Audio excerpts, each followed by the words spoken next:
ओम शांति। आज 10 जून 2021 की साकार मुरली। आज बाबा ने कहा, मीठे बच्चे, अमर बाबा आया है तुम्हें ज्ञान का तीसरा नेत्र देने। अभी तुम तीनों कालों और तीनों लोगों को जानते हो। प्रश्न, रूहानी बाप रूहों को वर्षा किस आधार पर देते हैं? उत्तर, पढ़ाई के आधार पर। जो बच्चे अच्छी रीति पढ़ते हैं, देहाभिमान को छोड़ देही अभिमानी रहने का पुरुषार्थ करते हैं, उन्हें ही बाप का वर्षा मिलता है। लौकिक बाप सिर्फ बच्चों को वर्षा देते, लेकिन पारलौकिक बाप का संबंध रूहों से है, इसलिए रूहों को वर्षा देते हैं। गीत है भोलेनाथ से निराला। ओम शांति। रूहानी बच्चे रूहानी बाप से अमर कथा सुन रहे हैं। इस मृत्यु लोक से अमर लोक में जाने के लिए। निर्वाण धाम को अमर लोक नहीं कहा जाता। अमर लोक जहां तुम अकाले मृत्यु को नहीं पाते हो, इसलिए उनको अमर लोक कहा जाता है। रूहानी बाप जिसको अमरनाथ कहा जाता है, जरूर अमर लोक में ले जाने के लिए मृत्यु लोक में कथा सुनाएंगे। 3 कथाएं भारत में ही मशहूर है। अमर कथा, सत्यनारायण की कथा और तिजरी की कथा। भक्ति मार्ग में तो तिजरी का अर्थ कोई समझते ही नहीं है। ज्ञान का तीसरा नेत्र सिवाय ज्ञान सागर अमर बाबा के कोई दे न सके। यह भी झूठी कथाएं सुनाते हैं। मीठे मीठे रूहानी बच्चे अब जान गए हैं कि हमको अब ज्ञान का तीसरा नेत्र मिल रहा है। जिस तीसरे नेत्र से तीनों कालों तीनों लोगों को तुम जान चुके हो। मूल वतन, सूक्ष्म वतन, स्थूल वतन के आदि मध्य अंत को भी जान चुके हो। इसलिए बच्चे अपने को त्रिकालदर्शी भी समझते हैं। तुम मीठे मीठे बच्चों बिगर सृष्टि में कोई त्रिकालदर्शी नहीं होता। तीनों कालों अर्थात सृष्टि के आदि मध्य अंत को नहीं जानते। मूल वतन, सूक्ष्म वतन, स्थूल वतन को बहुत जानते हैं, परंतु तीनों कालों के आदि मध्य अंत को कोई नहीं जानते। अब मीठे मीठे रूहानी बच्चे रूहानी बाप से सुन रहे हैं। हम उनके बच्चे बने हैं। एक ही बार तुम रूहानी बच्चों को रूहानी बाप मिला है। रूहों को पढ़ाते हैं और सब देह अभिमानी होने के कारण कहते हैं, मैं यह पढ़ता हूँ, मैं यह करता हूँ। देह अभिमान आ जाता है। अभी इस संगम पर रूहानी बाप आकर रूहानी बच्चों को कहते हैं, तुम अच्छी रीति पढ़ो। बाप से हर एक बच्चा वर्षा लेने का हकदार है, क्योंकि सब रूहानी बच्चे होना। लौकिक संबंध में सिर्फ बच्चा वर्षे का हकदार बनता है। इस पारलौकिक संबंध में सभी बच्चों रूहों को वर्षा मिलता है। अमरनाथ की भी कथा सुनाते हैं। कहते हैं, पार्वती को पहाड़ी पर कंदराओं में जाकर कथा सुनाई। यह तो रॉन्ग है ना। अब तुम बच्चे जानते हो झूठ क्या है, सच क्या है। सच तो जरूर सच्चा बाबा ही सुनाएंगे। बाप एक ही बार सच सुनाए सचखंड का मालिक बनाते हैं। तुम जानते हो इस झूठखंड को आग लगनी है। यह जो कुछ देखने में आता है यह नहीं रहेगा। समय बाकी थोड़ा है। यह शिव बाबा का ज्ञान यज्ञ है। जैसे लौकिक संबंध में भी बाप यज्ञ रचते हैं। कोई रुद्र यज्ञ रचते हैं, कोई रुद्र यज्ञ रचते हैं और कोई गीता यज्ञ, कोई रामायण यज्ञ रचते हैं। यह शिव बाबा व रुद्र ज्ञान यज्ञ, यह अंतिम यज्ञ है। तुम जानते हो हम अमरपुरी में अब जा रहे हैं। बाकी थोड़े मिनट का अब रास्ता है। कोई भी मनुष्य को यह पता नहीं है। वो तो कह देते हैं मृत्यु लोक से अमरलोक में जाने के लिए 40,000 वर्ष अभी पड़े हैं। अमरलोक सतयुग को कहा जाता है। तुम बच्चों को अभी बाबा सम्मुख बैठ अमर कथा, तिजरी की कथा, सत्यनारायण की कथा सुना रहे हैं। भक्ति मार्ग में क्या क्या होता है वो तो देखा। भक्ति मार्ग का कितना विस्तार है। जैसे झाड़ का बड़ा विस्तार होता है, वैसे ही भक्ति का भी बड़ा कर्मकांड का झाड़ है। यज्ञ, व्रत, नेम, जप तप आदि कितना करते हैं। इस जन्म के भक्त तो बहुत बैठे हैं। मनुष्यों की वृद्धि होती रहती है। तुम भक्ति मार्ग में आए हो तब से दूसरे धर्म स्थापन हुए हैं। हर एक का अपने धर्म से कनेक्शन है, हर एक की रस्म रिवाज अलग है। भारत अमरपुरी था, भारत अब मृत्यु लोक है। तुम आदि सनातन देवी देवता धर्म वाले थे, परंतु अब पतित होने के कारण तुम अपने को देवता कहला नहीं सकते। यह तुमको भूल गया है कि हम सो देवता थे।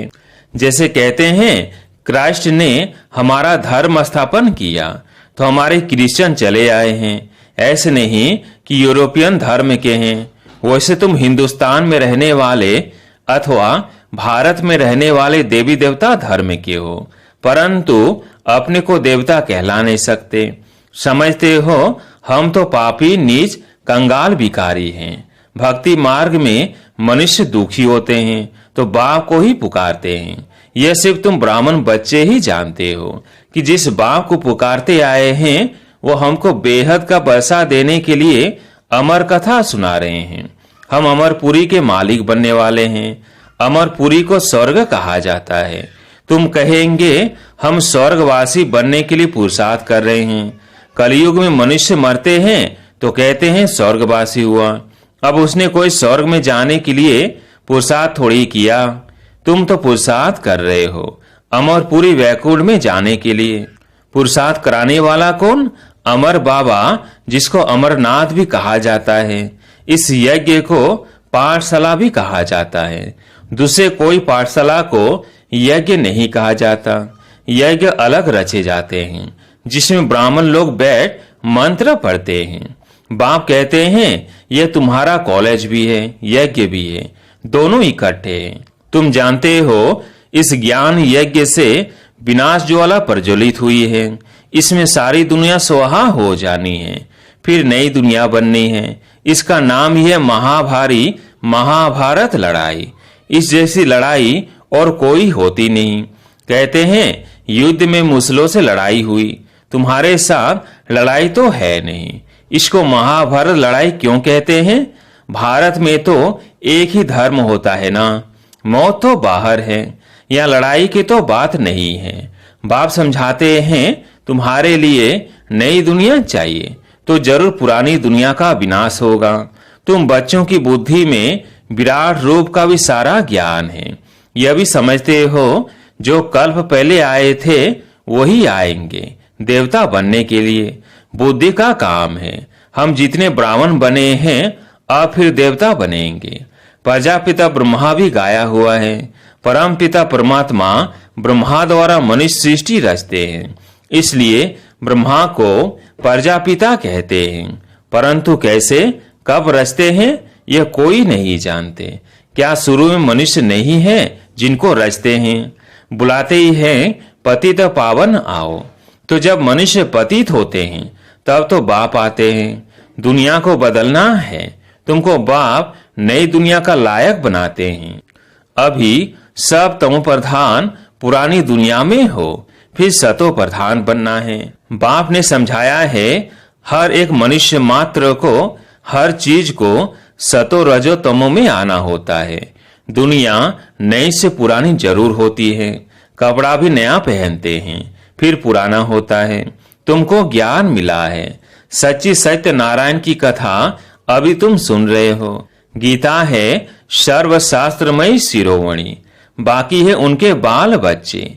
जैसे ब्रह्मा की वंशावली वैसे गीता है मुख्य। ऊंचते ऊंचे माँ बाप, बाकी है बच्चे। अभी माँ बाप से वर्षा मिल सकता है, बाकी कितने भी शास्त्र पढ़े कुछ भी करे वर्षा मिल ना सके।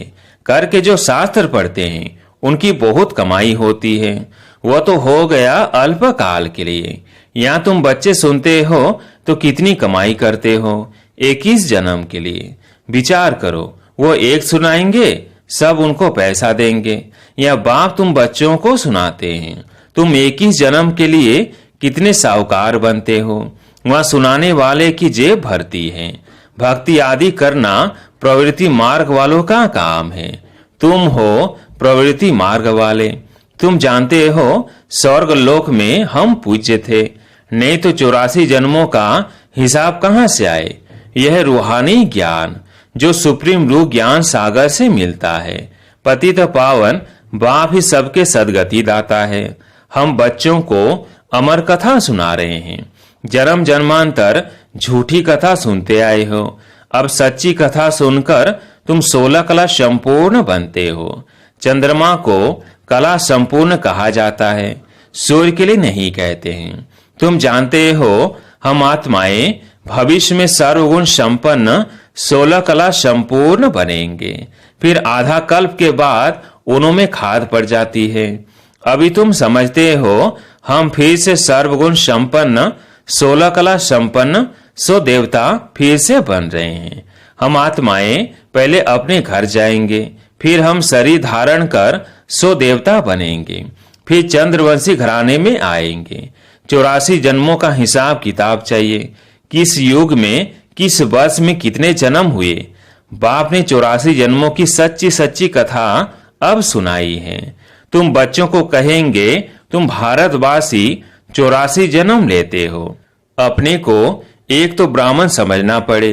मम्मा बाबा कहते हो ना, वर्षा शिव बाबा से लेते हो, ब्रह्मा बाबा द्वारा। ब्रह्मा भी उनका हो गया, ब्रह्मा से वर्षा मिल न सके, यह भी भाई हो गया। यह शरीरधारी है ना, तुम सब बच्चे वर्षा उनसे लेते हो, इन ब्रह्मा से नहीं। जिससे वर्षा नहीं पाना है उनको याद नहीं करना है, एक शिव बाबा को ही याद करना है। उनको ही कहते हैं तुम माता पिता, हम बालक तेरे, तुम इनके पास आते हो। तो बुद्धि में रहता है हम शिव बाबा के पास जाते हैं, याद शिव बाबा को ही करना है। आत्मा बिंदी है, उसमें 84 जन्मों का पाठ नूंधा हुआ है। आत्मा भ्रिकुटी के बीच में रहती है, उड़ती भी सेकंड में है।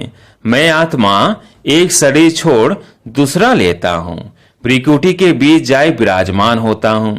बुद्धि में समझ है हमारी आत्मा ऐसी है। सतयुग में तो कोई ऐसी चीज देखने की आशा नहीं रहती। आत्मा को देख सकते हैं, दिव्य दृष्टि से कोई इन आंखों से देखने की बात नहीं है। भक्ति मार्ग में साक्षात्कार करते हैं। जैसे रामकृष्ण का शिष्य विवेकानंद था, उसने बताया है मैं सामने बैठा था तो उनकी आत्मा निकल मेरे में प्रवेश हो गई। ऐसे कोई होता नहीं है। आत्मा कैसे एक शरीर छोड़ दूसरे में प्रवेश करती है, ये सब बातें तुम बच्चों को समझाई जाती है। अभी तुम समझते हो हम अमर लोक में जाने के लिए पुरुषार्थ कर रहे हैं। अमर लोक में हम जन्म लेंगे, वहां हम गर्भ महल में होंगे। यहाँ तो गर्भ जेल में बहुत तराही तराही करते हैं। अब आधा कल्प के लिए बाबा तुमको सब दुखों से छुड़ाते हैं, तो कितना प्यार से ऐसे बाप को याद करना चाहिए।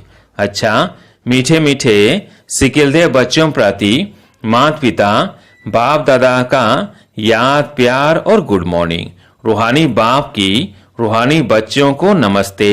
हम रूहानी बच्चों की रूहानी बाप दादा को याद प्यार गुड मॉर्निंग नमस्ते नमस्ते।